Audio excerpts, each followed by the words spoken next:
this new church that is on the rise, let me just say there's some good news here and there's some bad news.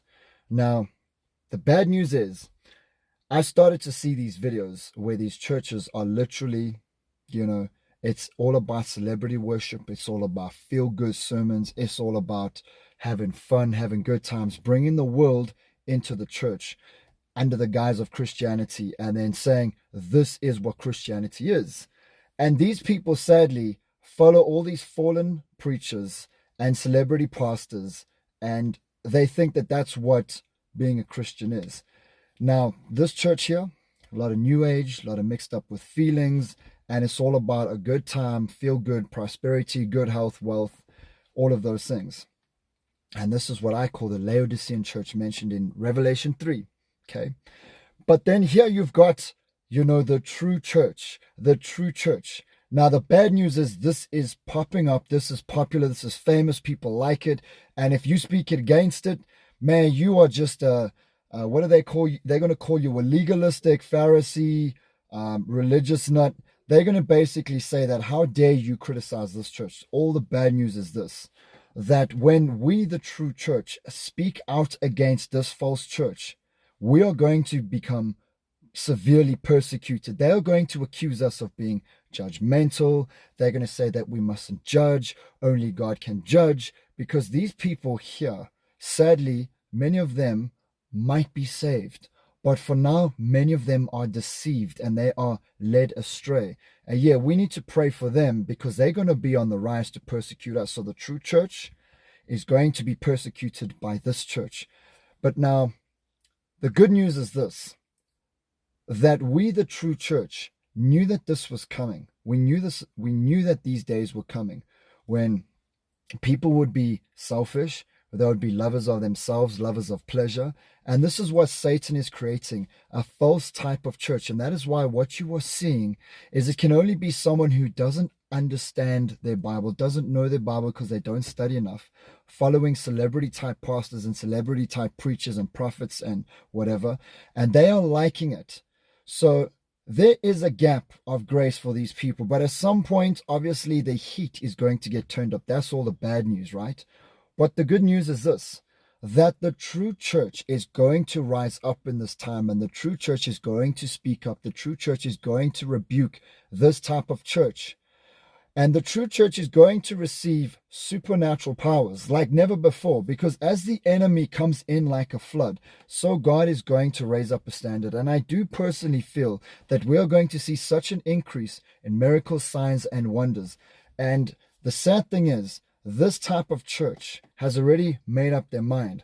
But I do believe that through our prayers and through us doing videos exposing it and bringing the scriptures, that some people who are here, who are deceived at the moment, will start coming forward and realizing, hang on a minute. Jesus said you got to pick up your cross daily and you got to follow him. Jesus said, deny yourself, die to yourself. So hopefully a few people coming out of this church will still be saved, because I think many of you and I realize that back in our early days, we also would have fallen short. So let us not be hating on this church, but let us be very watchful. Let us understand that we, the true church, are going to rise, and we are going to be the real salt, the real lights, and God is going to work with people who are not compromised. And I'm going to say this, as fearful as what I am for the people's salvation, I'm just going to do this. I'm just going to say this, that it's time for us as the true church to rise up and to start praying like never before, and to start really, they want to promote Satan and a false type of Christianity, that we need to stand up, or we need to rise, or we need to promote what the true Christianity is, what true Christianity is. So yes, I'm going to say this, post those hard scriptures, post those hard sermons, share the sort of content that is against this Laodicean church. Be bold. Everyone thinks that because we are believers and because we are called to love, that means we must back down and not speak up. Tell me something. If you saw somebody was about to fall off a cliff and you saw this, would you gently stop them? You would scream and shout, and you would literally want to grab that person and pull them back. And that's what I'm going to tell you to do. You need to have that type of character that says, you know what, I'm going to do whatever it takes to get people out of hell that I love. Now, understand what I'm saying by that. A lot of people, if they carry on down this road, they're going to go to hell. We got to understand the word is very clear. And we need to be grabbing people before they get there, before they get too deceived, before their minds become so warped, before God hands them over. Because you see, if they don't love the truth, then God will allow them to be deceived. God will send them a strong delusion. So we who love the truth, we need to be preaching the truth. So yes, I'm going to tell you and I'm going to warn you. The good news and the bad news is this. You're going to preach bold. You're going to preach hard.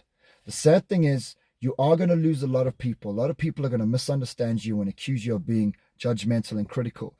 But the good news is a lot of people are going to be saved because you are uncompromised and you're speaking the truth. And eventually at some point, the truth will settle. The Lord will speak to them or deal with some of them.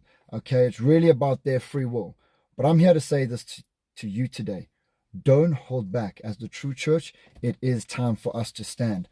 So God bless you guys. And I hope that you are going to be bold, brave, and that you will pray that the Lord will give you wisdom, that you will know how to handle these people who are deceived. All we got to do is just point them to the scriptures and just love them. But just because you love someone, it doesn't mean you tell them what they want to hear. You got to tell them what they need to hear.